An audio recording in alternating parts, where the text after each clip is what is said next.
Hello friends, today we're going to be doing radial symmetry with found objects that you find around the house. The difference today from other days is today I'm going to demonstrate how to do it not just in quarters, eighths, and sixteenths, but also how to use thirds, which is a little different. It will still be radial symmetry, but it won't be directly opposite. So I'm going to demonstrate both now. I've collected lids, bottles, caps, and spoons. I have a big collection of spoons, so I got those, and then I organized them in groups so I could see what I had the most of.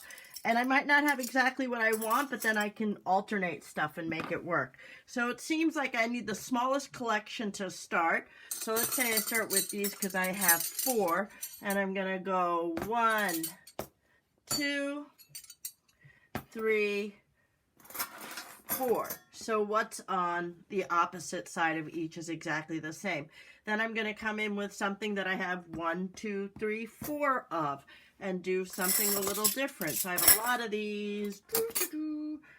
See, I don't have that many of these. Maybe I'll use these. 1, 2, 3, 4.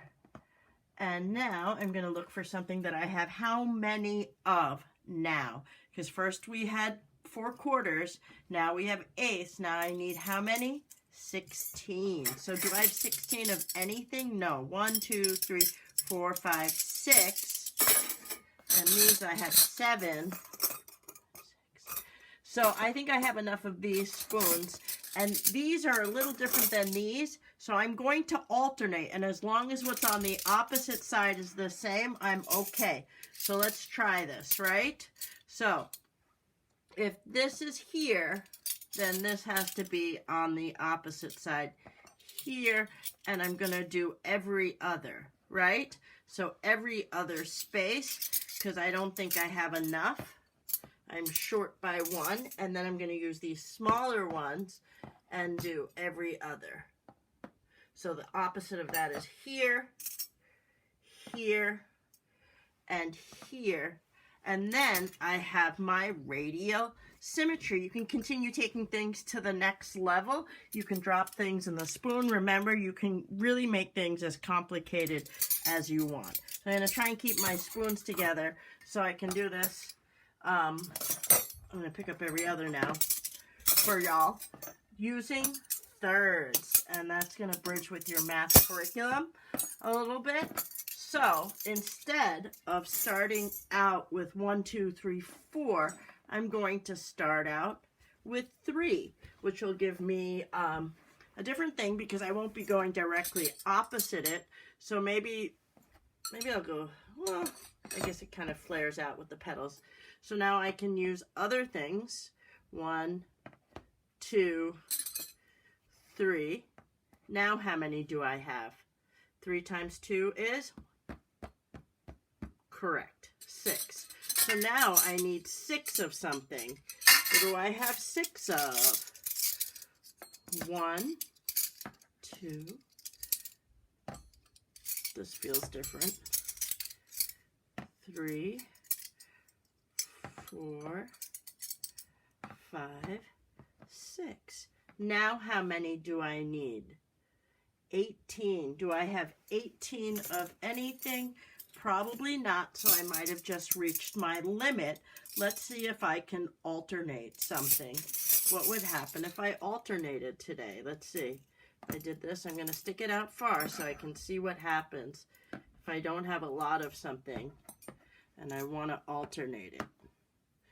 Look at that. So what did I do? How many did I put down? 6 instead of 18. Now I have a smaller area. I know again I need 6. So I want to make sure I'm going to put those little ones a little further out.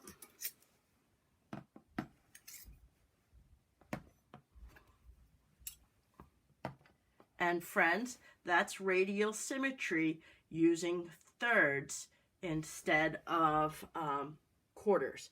Now, I'm going to move these aside, and I want you to know you can do so many different things to have fun. You can use bottle lids, or caps, I should say.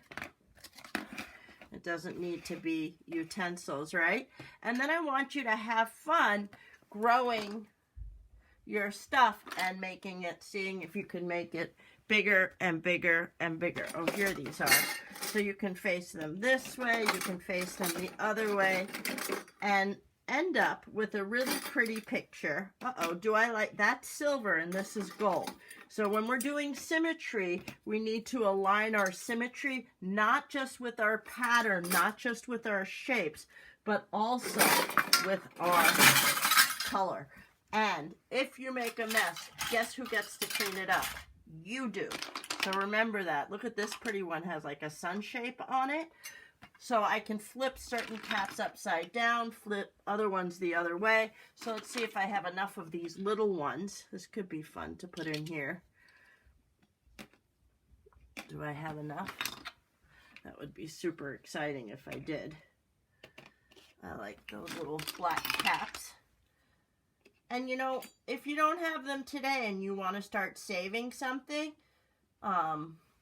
you certainly can save something and do something else. So there's an example, and you can keep growing your layers bigger and bigger and bigger. You can start flipping other things. Here, I just found a red cap.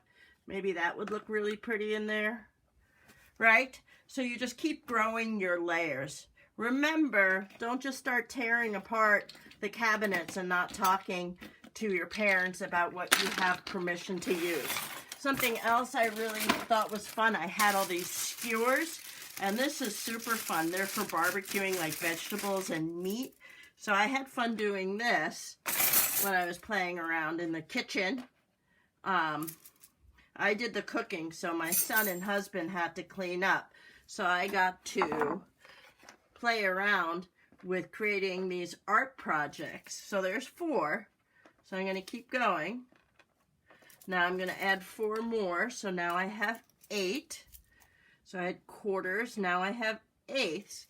And instead of just sticking more in there, what I'm going to do, let's see, I have some toothpicks. Instead of just going everything out, I'm going to use my toothpicks to make even spaces.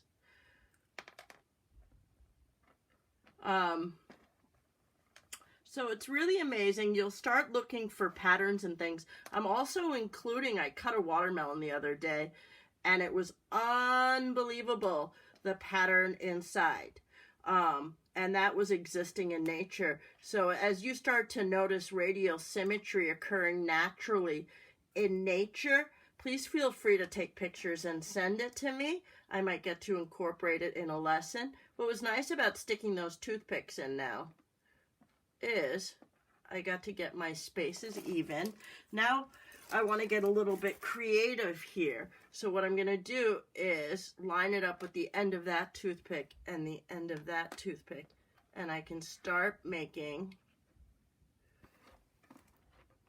sun rays. Now remember, so if that's on that side, loves, I'm going to go to the opposite side so I don't get mixed up about where my next ray is, right? So then I have a ray here and a ray here. And you look around your house and look for things that you have multiples of that you can create designs and patterns with. I'm going to try and do one with lentils and beans and stuff because that's food stuff that's dried, and then I can use it and then it can go back in the jar because I will wash it before I cook it. So then I'm going to do every one that's in between. So I don't know if this is going out of the lens. I'm sorry. I'm sitting on the floor because I kind of want to get the most distance possible for you, my friends.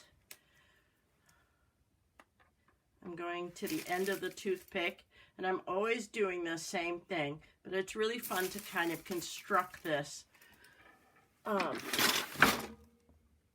And then take a picture of it, and then destroy it and clean up and put your stuff away. So I hope you have fun using found objects around the home to reinforce what you learned at school and to share with your family about how radial symmetry works.